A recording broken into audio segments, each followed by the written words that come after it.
Hey guys, Sinful here. Before the video gets underway, I want to thank NathanDuceTv for his work on the video, and this video features exorcisms. Hopefully you guys enjoy this scary ass stuff.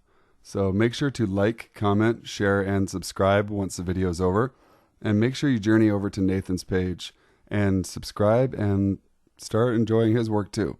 So let's do this.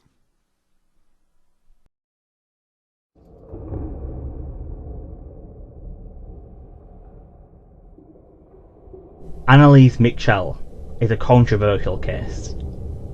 As well as the subject of many fictional accounts of her tragic story, most notably the 2005 courtroom drama The Exorcism of Emily Rose, 16-year-old Anneliese Michel had a history of epilepsy and mental illness, for which she had often been treated at a psychiatric hospital for. However, in 1973, she became suicidal. She spurned out all religious artifacts, drank her own urine, and began to hear voices. Medicine did nothing to help the girl. She begged her family to bring in a priest because she believed that she was possessed by demons. Though her request was rejected, two local priests secretly began treating her with exorcism rites. Meanwhile, her parents stopped treating her epilepsy and mental disorders. She was dead within a year. Anneliese had almost 70 exorcisms performed on her over the course of 10 months. She refused to eat. Anneliese died from starvation. Consequently, her parents and the priest responsible were charged with negligent homicide.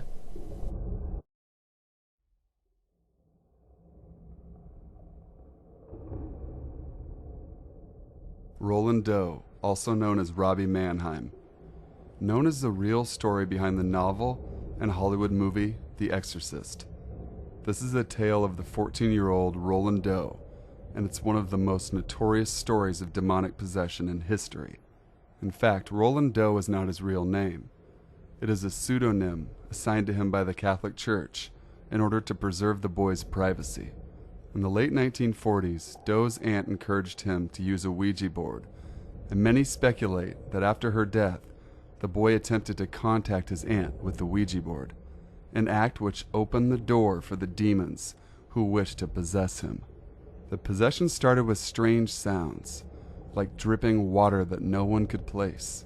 Eventually, religious artifacts began to quake and fly off the walls, and unexplained footsteps and scratching noises could be heard around the home. Scratches began to appear on Roland's body, including words that seemed to have been carved into his flesh by unseen claws. The boy spoke in tongues in a guttural voice and levitated in the air, with his body contorted in pain. His family brought in a Catholic priest who determined that the boy was possessed by evil spirits and needed an exorcism. The exorcism ritual was performed over 30 times, with the boy injuring the priest many times throughout. When at last the rite was successful, the entire hospital heard Doe's cries of bestial anguish and reported a horrible sulfuric odor hanging in the air.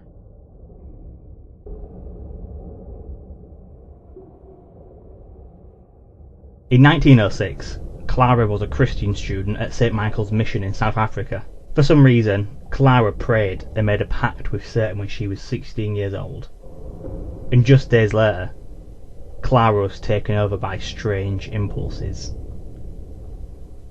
She was repulsed by religious artifacts like crucifixes.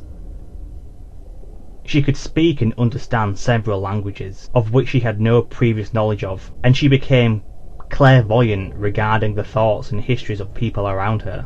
The nuns who attended to Clara reported that she produced horrible, animalistic sounds.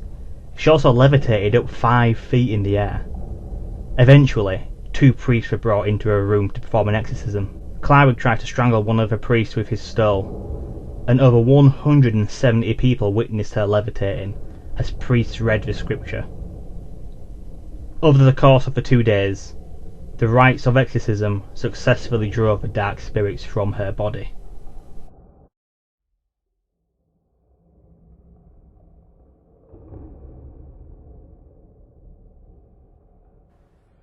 David Berkowitz, aka Son of Sam. In 1976, the people of New York City were terrorized by a serial killer known as the Son of Sam, or the .44 caliber killer. For more than a year, the killer led police on a wild goose chase, leaving behind taunting notes at the crime scenes. 6 people were killed and 7 others severely wounded in the Summer of Sam. When the killer was finally apprehended, he was identified as David Berkowitz. Berkowitz confessed all of the shootings and claimed that he was commanded to kill by a demon. Berkowitz did not claim to be possessed himself, however. He claimed that his neighbor's dog was possessed, and that the dog had ordered him to perform the killings. Berkowitz was sentenced to 6 life sentences, and in the mid-1990s, he issued an amendment to his confession. He claimed that he indeed had been a member of a satanic cult that had orchestrated the incidents as part of a ritual murder.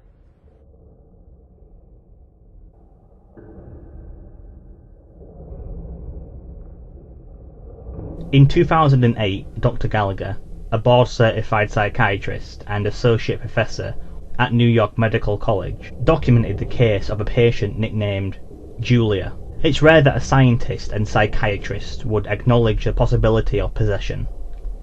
Typically, doctors think that possession is either fraudulent or a result of mental illness.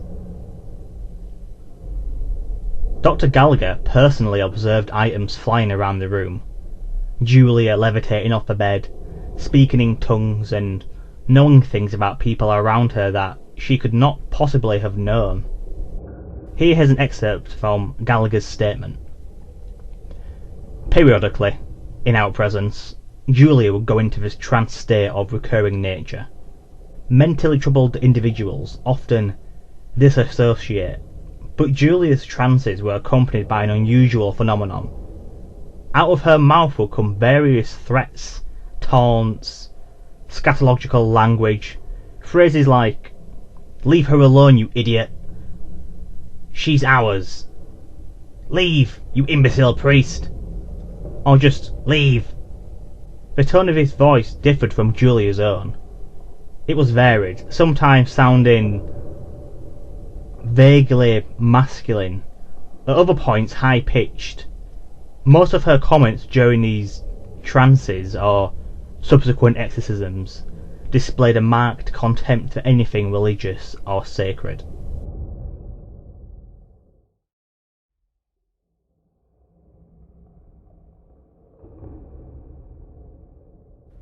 Anna Eckland. The Erling possession, by the time she was just 14 years old, a girl from Erling, Iowa, named Anna Eckland, began showing signs of demonic possession.